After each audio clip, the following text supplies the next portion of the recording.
Lust Corrupts, Part 6. The Repercussions of Choosing the Wrong Path. SOF 636. Haram and Asu went onwards until they came to Bethlehem, near Phoenice, beyond the borders of Egypt, and they dwelt there among the Cherubim. In the fullness of time, Haram returned to Egypt and recovered the treasures, bringing them inside skins hidden within other skins, filled with water and oil. SOS 637.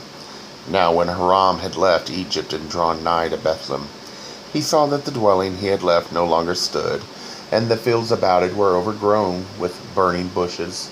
Within the burnt-out ruins he found remains and bones, and knew them for those of Asu, and the Cherubim with whom she dwelt.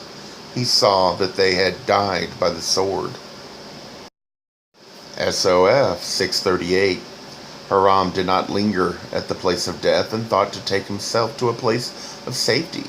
But knowing the dangers of the land, he sought a place where he hid the egg of the nest-burning bird, and the pearls, all except two, and most of the jewels, having secured them in safety, he went on his way. Leaving Asu to claim the treasure, he leaves unguarded the treasure he already possessed, and loses it as well.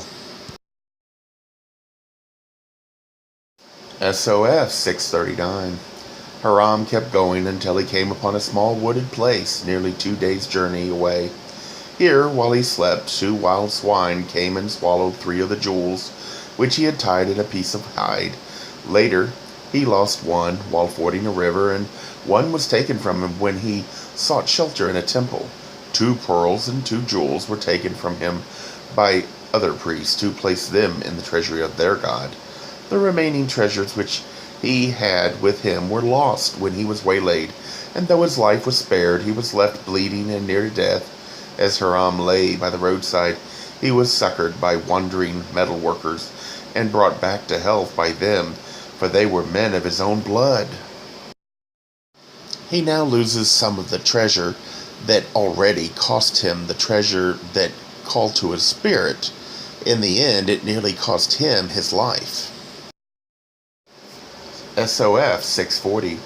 Haram remained with the metalworkers for some years and learned their craft.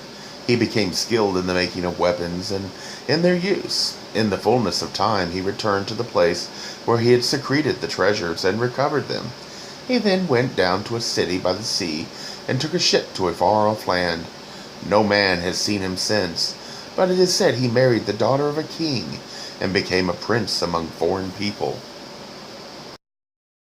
Eventually, he does get to enjoy his earthly reward, but after a hard struggle, he chose a path many take, what he saw as an easy path that let him have everything, only to find it was a deception.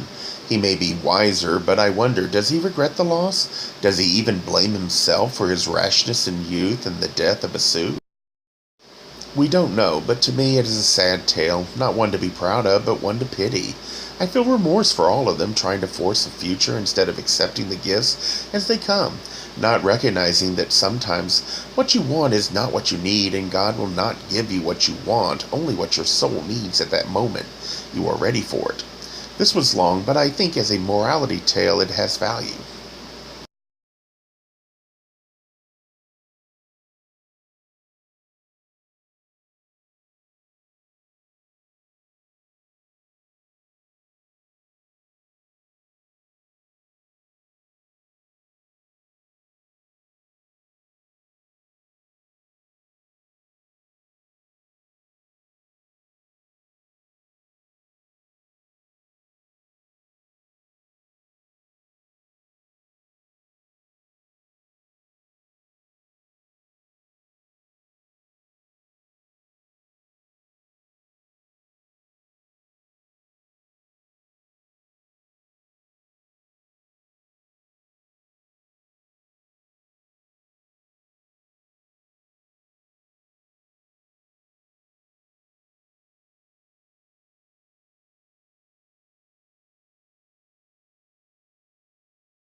I find Hiram's ability of self-delusion sad.